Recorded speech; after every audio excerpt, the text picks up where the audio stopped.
Bom, pessoal, eu tenho até que me recompor aqui porque o senador Otto Alencar, ele humilhou a Nise Yamaguchi, médica que defende os tratamentos precoces. Eu vou comentar tudo isso hoje à noite, às 8 horas, mas assim, ela ficou visivelmente constrangida por não saber responder perguntas simples sobre medicina e biologia.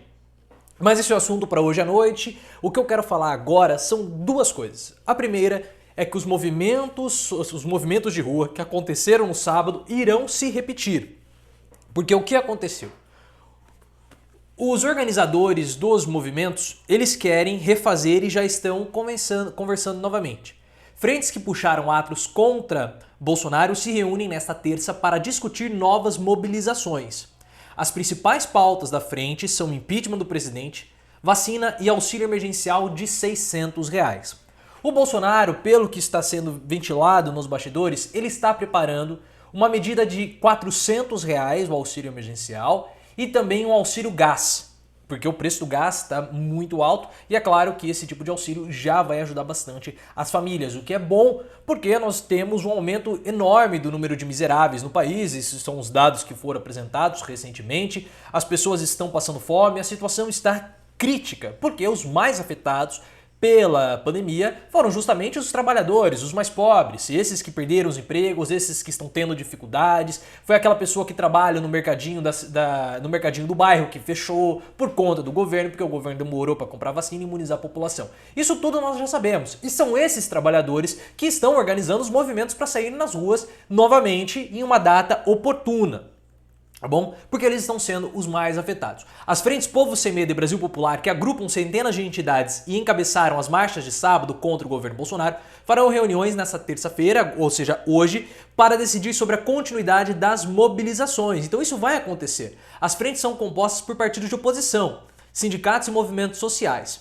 A avaliação colhida pela Folha de São Paulo com porta-vozes dos movimentos sociais e partidos nessa segunda, no caso dia 31, é de que os protestos que concentraram milhares de pessoas em 210 cidades, foram bem-sucedidos e escaparam das armadilhas por ocorrerem na pandemia.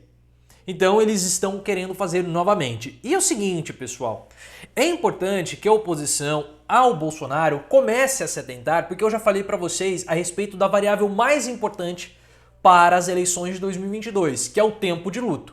Quanto tempo vai durar o luto da população pelos mortos da pandemia? Isso é uma questão muito importante de ser mensurada. E é difícil saber, porque nós nunca passamos por uma situação como essa no Brasil anteriormente. Quanto tempo vai durar? A oposição, até sábado, quando ocorreram os movimentos, aparentemente estava querendo, não, vamos deixar Bolsonaro sangrar até 2022. Vamos continuar vendo do jeito que tá e ver o que acontece com o Bolsonaro. Só que eu tenho falado muito para vocês sobre esse tempo de luto, porque isso é importante. Vocês sabem que a eleição se ganha administrando a raiva popular. Se o Lula fizer como o Bolsonaro igual a 2018 e conseguir canalizar para si a antipatia e a raiva da população contra o governante atual, Lula vence. Porque o Bolsonaro fez isso, ele canalizou para ele o sentimento antipetista e venceu a eleição mostrando que ele era o anti-PT. Se o Lula ou a oposição conseguirem fazer isso, citei o Lula porque ele está na frente, tá? É o favorito. Se o Lula ou outro opositor conseguir fazer isso, vence o Bolsonaro. O Bolsonaro, por sua vez, vai precisar administrar a raiva da população. Só que ele tem uma vantagem. O Bolsonaro está jogando em casa porque ele é o atual presidente. Então ele pode adotar medidas de consumo artificialmente, como no caso do auxílio emergencial. E nós temos dados de hoje da OCDE que o Brasil já começa a ter perspectivas positivas da economia. Olhem só, PIB do Brasil cresce 1,2% no primeiro trimestre e zera perdas da pandemia, diz IBGE. Número veio em cima das estimativas. Indicador ainda está abaixo do ponto mais alto de 2014. Mas esse não importa. Não importa isso. Porque a sensação da população, a impressão do povo, ela não é uma impressão pragmática. Ela é simplesmente algo, é uma impressão, como eu bem falei. Ninguém vai comparar, mas o PIB nosso está mais baixo do que 2014. Não é algo racional. É algo, é um estímulo que a pessoa tem. Então nós temos aqui o dado da OCDE, que o Brasil está bem na frente de alguns outros países. E 1,2% com a previsão de crescimento de até 4% já dá ao governo e à população uma sensação de retomada. E são elementos importantes para controlar a fúria da população para 2022.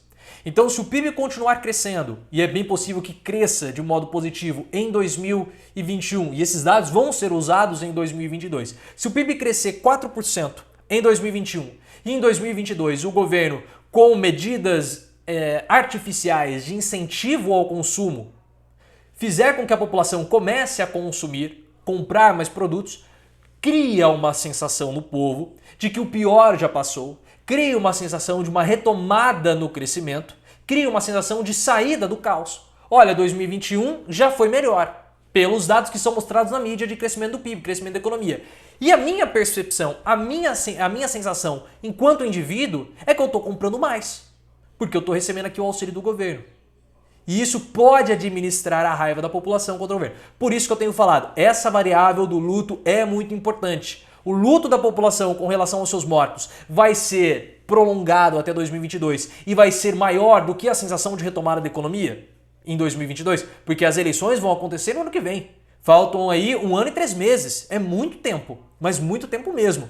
E é como eu tenho falado, a oposição aposta perigosamente no sangramento de Bolsonaro.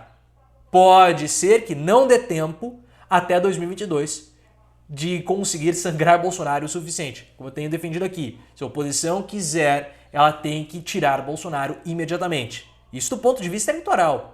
Ou se consolidar de fato como sendo o Bolsonaro o culpado de tudo. Agora, do ponto de vista social, Bolsonaro tem que sair imediatamente. Imediatamente, porque ele no governo, e o depoimento de Nise Yamaguchi tem ficado muito claro, vou comentar com vocês hoje às 8 horas da noite, o governo se pautou em pessoas sem qualquer tipo de respaldo e sem qualquer tipo de credibilidade para tomar a decisão na pandemia.